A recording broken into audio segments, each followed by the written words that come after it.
నుంచి కూడా మరి తెలంగాణ ఏర్పడే నాటికి కూడా ఏ ప్రభుత్వం కూడా కనికరించిన సందర్భాలు లేవు. మరి తెలంగాణ వస్తే మనకు న్యాయం జరుగుతుంది, అన్ని బడుగు బలహీన వర్గాలకు సముచిత న్యాయం జరుగుతుందని ఆశించినాం. కానీ గత టీఆర్ఎస్ ప్రభుత్వము 10 ఏళ్ళు పరిపాలన చేస్తే రాక్షస పరిపాలన, కపట ప్రేమతో ఒక 51 కులాల సంచార జాతులను నమ్మించి వాళ్ళ వైపు పనిచేపించుకొని నడుమ నడిచేలో ముంచిపోయినటువంటి సందర్భం. మరి అందుకే బుద్ధి చెప్పడం జరిగింది గత పరిపాలకులకు.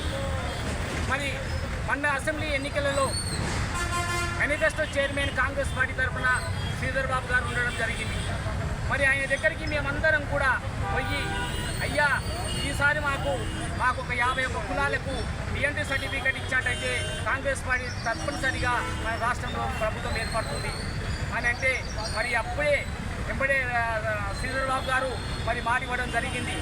మేము ఏది ఏమైనా కానీ మన ప్రజాపాలన ప్రభుత్వం వచ్చినట్టయితే మరి అన్ని కులాలకు కూడా బడుగు బలహీన వర్గాలకు మేము న్యాయం చేయడానికే మన ఇంద్రమ్మ ప్రభుత్వం ఉంటుంది కాబట్టి ఆ వైపు మీకు మేము మేలు చేస్తామని చెప్పడం జరిగింది.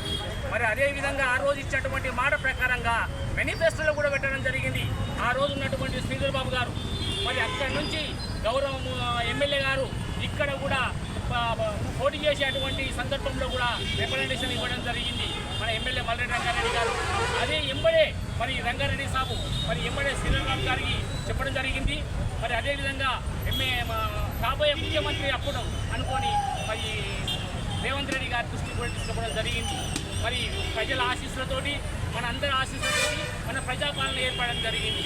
అక్కడి నుంచి మరి ఐటీ శాఖ మంత్రి మరియు దుద్దిల శ్రీధర్ బాబు గారు, మన గౌరవ ఎమ్మెల్యే గారు మల్రెడ్డి రంగారెడ్డి, అదేవిధంగా బీసీ సంక్షేమ శాఖ మంత్రి పొన్నం ప్రభాకర్ గారు, అదేవిధంగా మరి నరేంద్ర రెడ్డి గారు గౌరవ సలహాదారులు ప్రభుత్వానికి, అదేవిధంగా ముఖ్యమంత్రి గారికి మేమందరం కూడా ఈ 2.5 సంవత్సరాలు 3 సంవత్సరాల నుంచి కూడా పదే 10 సార్లు మా విజ్ఞాపన పత్రాలు ప్రభుత్వానికి విన్నవించుకోవడం జరిగింది. మరి మా విజ్ఞాపన పత్రాలు చూచా తప్పకుండా ప్రతిసారి పరిశీలించేది కూడా మా గౌరవ ఎమ్మెల్యే గారు, గౌరవ మంత్రివర్యులు దుద్దిల శ్రీధర్బాబు గారు, అదేవిధంగా మేము నరేంద్ర రెడ్డి గారు. మరి మీకెందుకు మేము ఇచ్చిన మాట ప్రకారంగా మన ప్రభుత్వం నిలబడుతుంది, మీకు 51 కులాలకు న్యాయం చేస్తుంది అని ఎప్పుడు పోయినా కానీ అదే మాట చెప్పడం జరిగింది. మరి ఆ నమ్మకంతో మేము ప్రగాఢ విశ్వాసము ధైర్యంతో మేము ఉండడం జరిగింది.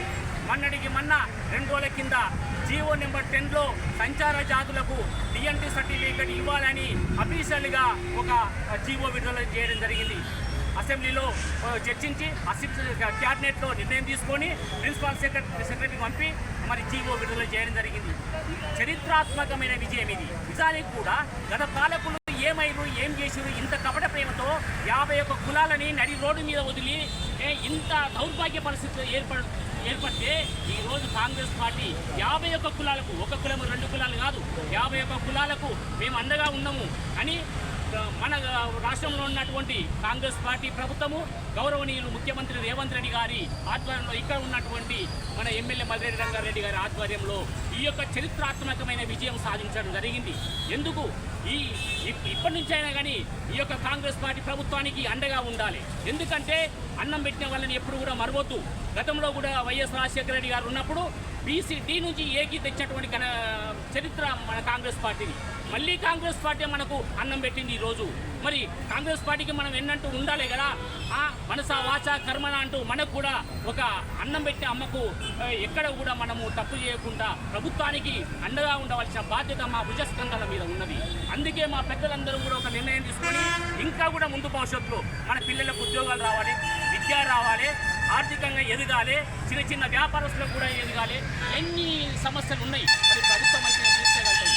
మరి ఇంత ఘన విజయం సాధించేటువంటి, ఇంత సోదరభావం, ఇంత బడుగు బలహీన వర్గాల పక్షపాతి అయినటువంటి కాంగ్రెస్ పార్టీ ప్రభుత్వం, మరి ఆ పక్షాన మనం ఉన్నట్టయితేనే మనకు వచ్చేటువంటి న్యాయాలు ఉంటాయి, జరిగేటువంటి సముచిత న్యాయస్థానం జరుగుతుంది. అందుకే మేము కంకణపత్రంపై కాంగ్రెస్ పార్టీకి వెన్నంటూ ఉంటాము. ఇంకా కూడా మాకు కావాల్సినటువంటి విజయాలు రావాలని మేము ప్రభుత్వానికి విన్నవించుకుంటూ, మళ్ళొక్కసారి కూడా ఇక్కడ గౌరవమైన మన ఎమ్మెల్యే గారు మల్రెడ్డి